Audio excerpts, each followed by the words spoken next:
এই জন্যই বললাম যে আমার মতন যে আর কখনো কোনো ভাই স্বর্ণ কিনতে এসে যেন এরকম বোকামি কাজটা না করে। আমরা ভাবলাম যে স্বর্ণের দোকানদার সৌদি আরবের মাটিতে যেহেতু এটা একটা নবীর দেশ, এই দেশে তো এত বড় চিটারি বাটফারি করবে এটা আমি কখনো কল্পনা করি নাই, কারণ আমারও সৌদির বয়স 17 বছর। আসসালামু আলাইকুম।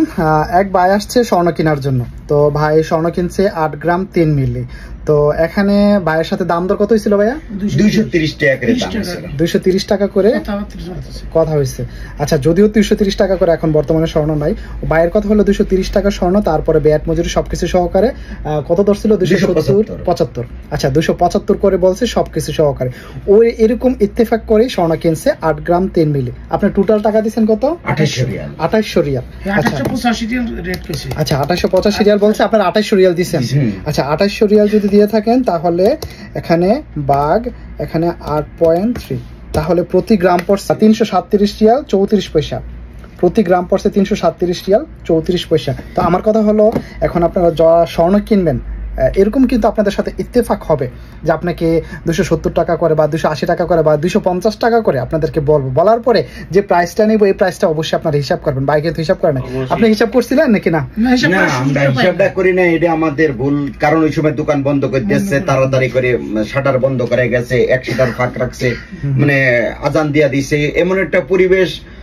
আমরা ভাবলাম যে স্বর্ণের দোকানদার সৌদি আরবের মাটিতে যেহেতু এটা একটা নবীর দেশ, এই দেশে তো এত বড় চিটারি বাটফারি করবে এটা আমি কখনো কল্পনা করি নাই, কারণ আমারও সৌদির বয়স 17 বছর। আমি তো নতুন আসি নাই, আমি আগে পরেও কিনেছি, কিন্তু আমি এরকম জালিয়াতের ভিতরে আমার জীবনে পড়ি নাই কখনো। জাস্ট আমি জিনিসটা এই জন্যই বললাম যে আমার মতন যে আর কখনো কোনো ভাই স্বর্ণ কিনতে এসে যেন এরকম বোকামি কাজটা না করে, ভবিষ্যতে তারা যেন হিসাব করে টাকাটা দেয়। অবশ্যই যতই ঝামার ভিতরে ফেলুক না কেন, টাকা সে হিসাব করবে, তারপর টাকাটা দেবে। এই জিনিসটা আমি প্রত্যেকটা ভিডিওতে আপনাদেরকে বলার চেষ্টা করি। আপনারা স্বর্ণ কিনবেন ভালো কথা, আপনারা মানে মাস্ট বি আপনারা স্বর্ণ কত দিয়ে কিনলেন ওনার সাথে ইত্তেফাক হয়েছে আপনার। যখন আপনি টাকা দিবেন, ও যখন আপনাকে রেটটা দিব, ও যদি আপনাকে 1000 টাকায় দিল, যতটুকু আপনি স্বর্ণ কিনবেন, যদি আপনি 4 গ্রাম হয় 4 গ্রাম আপনি হিসাব করবেন যে 1000 টাকা আপনার 4 গ্রাম যদি হয় কত করে পড়তেছে। এই জিনিসটা আপনারা মনে রাখবেন, কারণ এখানে যে প্রাইসটা সে দিব এটা কিন্তু তার মন গড়া মতে দিতে পারে, হইতে পারে তার ইচ্ছা মতে দিতে পারে। তো সেই ক্ষেত্রে আপনি যদি ইত্তেফাক থাকে 270 করে, তো আপনি হিসাব করবেন 270 টাকাটা পড়ছে কি না।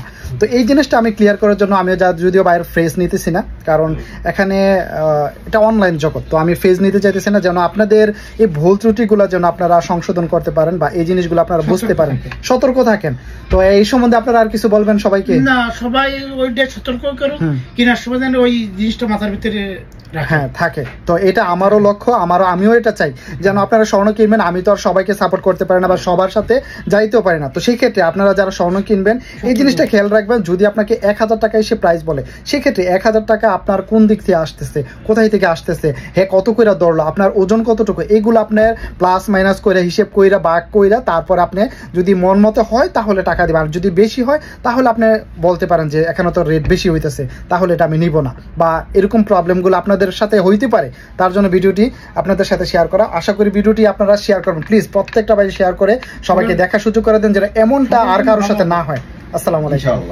ওকে, আসসালামু আলাইকুম ভাইয়া।